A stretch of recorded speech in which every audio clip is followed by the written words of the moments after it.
nobody likes overpowered villains. Right. This is actually laughable because we actually like, even adore overpowered villains. For example, Death and Grand Regent Thragg are some of our favorite OP bad boys. Yet on the internet, we still see arguments about OP villains and how they suck. So why is this the case? And what do Death and Thragg do differently to earn our love?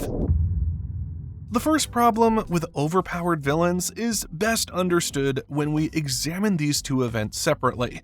One is from Kung Fu Panda 2, and the other is from Avatar: The Last Airbender. In the first story, Lord Shen reaches a point where he has almost won. Master Shifu, the Furious Five, and all the great Kung Fu heroes try to stop him at the city harbor. They fight bravely, jumping across boats and kicking away whole armies of wolves.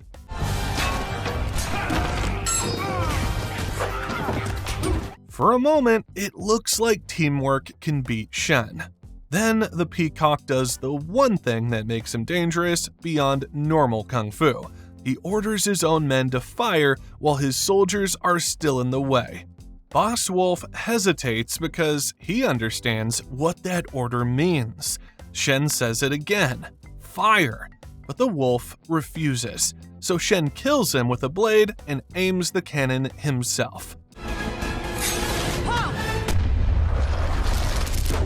That is the moment Shen becomes bigger than a regular villain. He has weapons that the heroes can barely survive, soldiers all around him, ships lined across the harbor, and a mind that can sacrifice even his own men to win. After the blast, Po looks around and sees his friends lying on pieces of wood, hurt and exhausted. Right there, we can say that Lord Shen is truly an overpowered villain. But at that point, the story has created a real writing problem. How can Po beat someone who has rendered Kung Fu useless? Hold on to that question. Let's look at Avatar. In the very last episode of the show, Aang has his own problems with Fire Lord Ozai. But during their final battle, Aang reaches the Avatar state where he finally has the advantage. He has the chance to end the tyrant right there, but he chooses peace, stopping his lethal strike because he believes taking a life is wrong.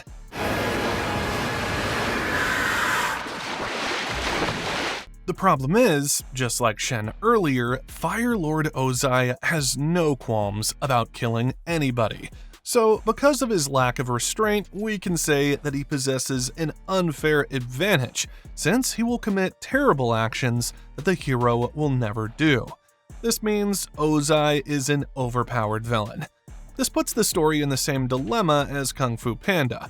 Basically, both stories have reached the same kind of cliff. Shen has created a physical wall, and Ozai has created a moral one. Shen's canon asks, how can Po beat a weapon that makes Kung Fu useless? Ozai asks, how can Aang stop a killer while refusing to become one? These are strong problems. However, the danger lies in how the answer arrives. Kung Fu Panda 2 prepares its answer from the beginning. Early in the movie, Shifu tells Po about inner peace, explaining that it can turn chaos into calm. At first, Po treats it like some strange lesson he barely understands. Then the story keeps pushing him toward it. Shen's symbol brings back memories from his childhood. The peacock also outsmarts and beats him once because Po has no peace inside. However, the soothsayer later helps the panda see the truth of his past. Po remembers his mother's sacrifice, and then he accepts that his past shaped him, but it can no longer own him. So by the time he stands on that broken boat in front of Shen's fleet, inner peace has already been planted, tested, and earned. Inner peace, inner peace. Unfortunately, Avatar's answer lands in a more debated place. You see, a few days before the final battle, Aang sleepwalks onto a strange moving island, which turns out to be a giant ancient lion turtle. The turtle talks to Aang for a few minutes, touches his forehead, and gives him this brand new energy power out of nowhere. Aang did not train for it, and the audience had never heard of this magic before. It appeared at the very last second just to save the hero from a difficult moral choice. As an emotional ending for Aang, the idea makes sense. He wins without giving up his ethics. But as a writing solution, it creates the trap this chapter is about. That is, the Deus Ex Machina trap.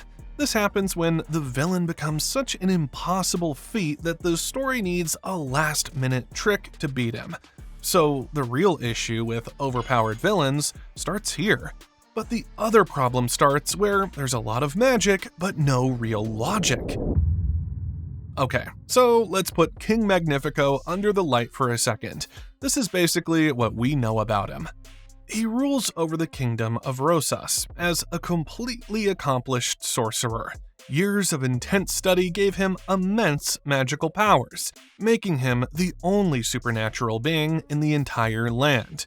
This absolute authority allows him to hold the dreams of his citizens and dictate the entire social order of his world, meaning that King Magnifico stands as a totally overpowered villain compared to every single character in the movie Wish. None of them, including the young hero Asha, even comes close to his level of strength. His victory is clearly certain before the story even begins.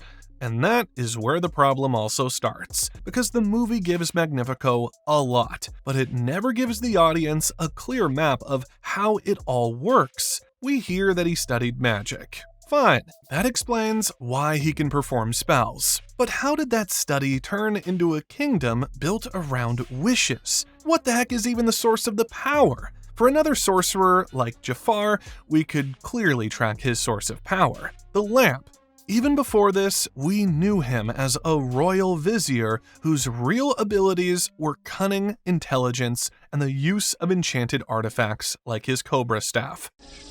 You will order Princess to marry me. This meant that to defeat him, the heroes could just take that staff from him and destroy it, just as we saw Aladdin do. Father, what's wrong with you? I know what's wrong. Or they could go to his secret laboratory, where he makes potions and burn it down. That didn't happen, of course, but the point is, you can track Jafar's powers and orchestrate a reasonable takedown. The same thing happens once the lamp enters the story. The Cave of Wonders has a rule. Only the diamond in the rough can enter. The lamp itself has a rule. Whoever holds it becomes Genie's master. Genie also has rules. He can grant wishes. But love, murder, and raising the dead sit outside the emirs of his power. So even when Jafar becomes much bigger than a man with a cobra staff, the movie keeps handing us a clear path. First, the staff gives him influence over the Sultan. Next, the lamp gives him access to Genie. His first wish makes him Sultan. His second makes him the most powerful sorcerer in the world. And his third makes him an all-powerful genie. You forgetting something?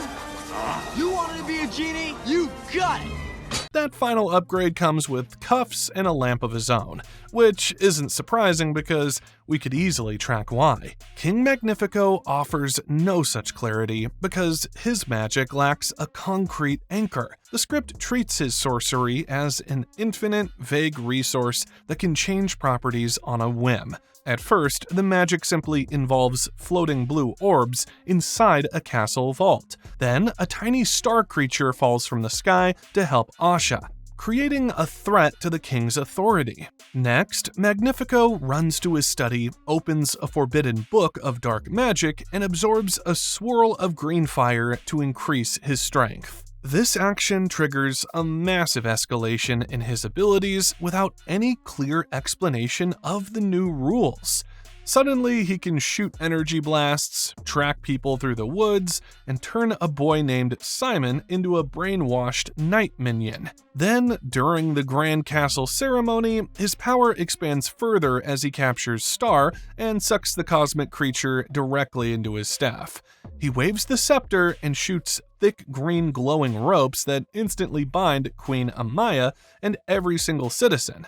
forcing the entire population to kneel on the stone floor while he laughs. This continuous escalation of power seems to happen entirely for the convenience of the plot, since Magnifico's villainy was forced to begin with. But as far as this video is concerned, the point we're trying to make is this. When an OP villain possesses completely vague abilities, the creators can invent new spells to create drama and random weaknesses to resolve the plot. This is why the final battle abandons all logic, because the story never establishes what can actually break Magnifico's magic. Asha just starts singing, and the crowd joins together in a collective song.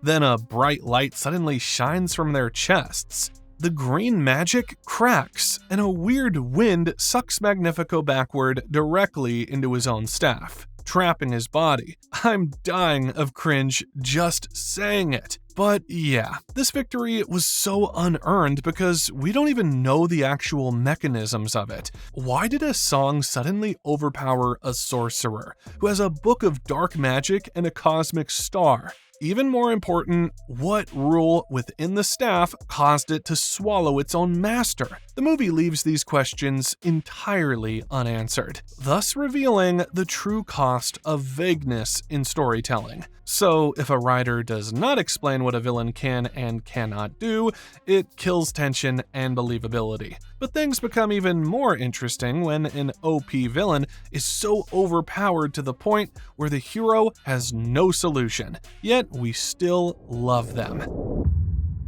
So we all know at this point that Thragg is basically unbeatable. In fact, right now, as we await the next season, we don't know if there's a way to defeat the guy. Seriously, how do you beat a villain who can punch a powerful Viltrumite like Omni-Man into space? Even Mark had to ask his father how to beat him, but Nolan had absolutely no answer. And if you haven't read the comics, chances are you don't either. So yes, Thragg is an overpowered villain, yet we still love him. Why? Well, that's the funny thing about Thragg. He's everything people claim they hate about overpowered villains. He's stronger, faster, and tougher than everyone. He basically treats every other Viltrumite like a child pretending to be a soldier. So maybe the problem was never about being overpowered, maybe the real problem was power with nothing behind it. And folks, Thragg has more than enough behind his own. For one, his strength has history. He was trained from birth to become the strongest Viltrumite ever. That one detail already separates him from many OP villains who simply walk into a story with power because the plot needs a final boss. Thragg's body is the result of a whole empire's belief system. Viltrum built him. Their culture of conquest, survival, strength, and rule through violence created the perfect weapon, and that weapon eventually sat on the throne. His design also does a lot of work before a single punch lands. Thragg is 6 feet 6 inches, taller and broader than the average Viltrumite. Plus, with that thick mustache, harsh eyes, red uniform, and fur-lined cloak, he looks royal and violent at the same time. Dude enters scenes like a king who expects the universe to move out of his way. As our customs dictate, I now assume the throne. Even his voice carries that same control. There's no need to scream every second. A calm order from Thragg is scarier than another villain's rage, because everyone around him understands what happens when that calmness breaks. I choose death! That moment also tells us everything about his loyalty to his emperor and empire. Thragg still chooses punishment, pride, and revenge before surrender. He would rather rebuild from ashes than accept a future where Viltrum bows. However, Thragg still uses strength with purpose. He thinks like a ruler. When the Viltrumite population collapses, he changes the plan. With only 37 pure-blooded Viltrumites left, he directs the survivors toward Earth because interbreeding with humans can help rebuild their species. But they will save us nonetheless as we use them to birth our salvation. That is cold, practical, and terrifying. He basically turns a defeated army into a hidden invasion. He gives Mark an ultimatum: allow the Viltrumites to live among humans, or Earth suffers the cost. That choice traps Mark in a way punches cannot solve. And speaking of Mark, the effect Thragg leaves on him is probably one of the most brilliant things about the Grand Regent.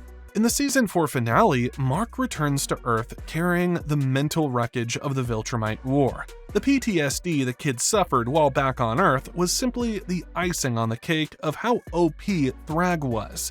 That is what a great overpowered villain does. He changes the hero's nervous system.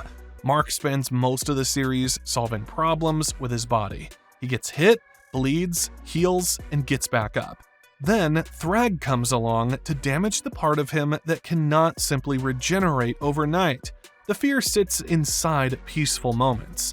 The terror appears at home, at school, around friends, around family. The audience reads Thragg through Mark's reaction, and we can tell that the kid is devastated beyond belief. Oh, hey, Mark.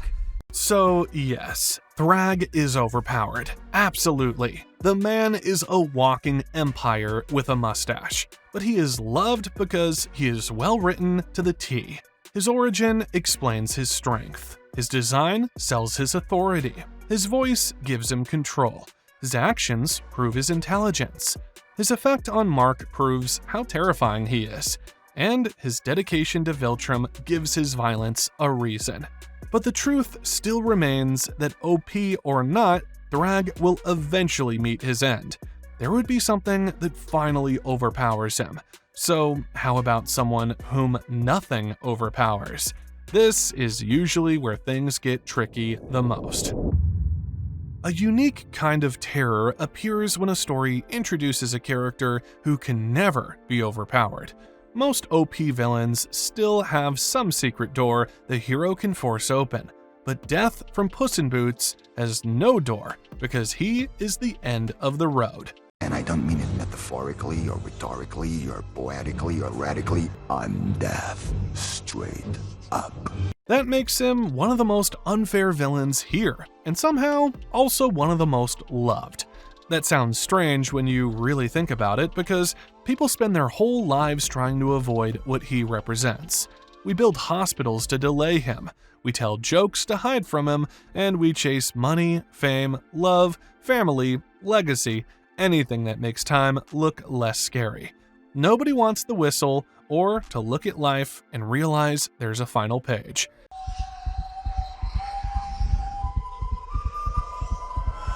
Yet this movie turns that fear into a wolf with red eyes, a black hood, 2 sickles, and a tune so calm it makes the air feel colder. You are no bounty hunter. You are Death. That is a huge reason people love him. Death gives shape to something we all fear in the most attractive way possible. He takes the dread sitting in the back of every human mind and makes it walk into a tavern. And what an entrance it was. Puss has just lost his 8th life after the bell crushes him in Del Mar. The doctor tells him he has 1 life left. And Puss tries to bury that truth with milk, jokes, and pride. Then the whistle begins. Next, we see a wolf sitting beside him like it has been waiting for years. Death never needs to announce that he's powerful. The scene lets silence, eye contact, and that whistle do the work. Then the fight destroys the myth of the cat in seconds.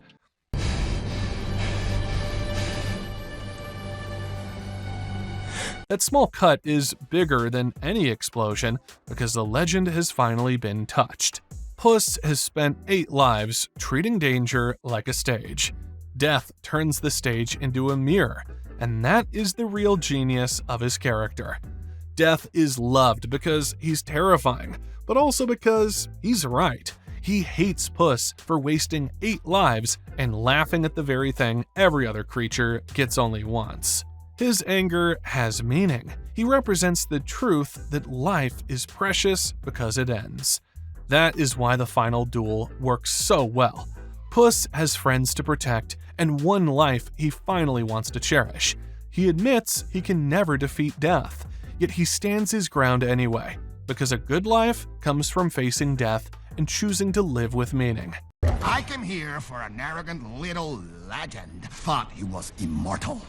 But I don't see him anymore. So the reason people love death is beautifully weird. He walks into the story as the one thing nobody can escape, and by the end, he makes everyone value the life still in our hands. That is the highest version of an overpowered villain, a truth the hero finally learns to respect. Yet, you still want to say that nobody likes overpowered villains? Please. Anyway, Puss in Boots: The Last Wish, alongside other movies, offers us a bigger lesson in our previous video. So, if you want to see how this exact cat adventure rescued a franchise, make sure to watch our previous breakdown on how a sequel determines a legacy.